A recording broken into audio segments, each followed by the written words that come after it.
திருச்சிட்டம்பலம். திருவாசகம். சிவபுராணம்.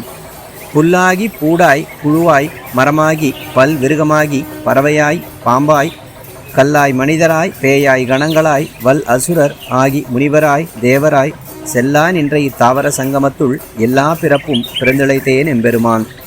இதன் பொருள், புல்லாகவும் சிறு செடிகளாகவும் புழுவாகவும் மரமாகவும் பலவகை மிருகங்களாகவும் பறவைகளாகவும் பாம்பாகவும் கல்லில் வாழும் உயிராகவும் மனிதராகவும் உடல் நீங்கிய பேய்களாகவும் பலதரப்பட்ட கனக்கூட்டங்களாகவும் வலிமை மிகுந்த அசுரர்களாகவும் முனிவராகவும் தேவராகவும் இந்த அசையும் மற்றும் அசையாதவற்றால் ஆன அண்டம் முழுதும் சென்று எல்லா பிறப்பும் பிறந்து கலைத்து விட்டேன் எம்பெருமானே.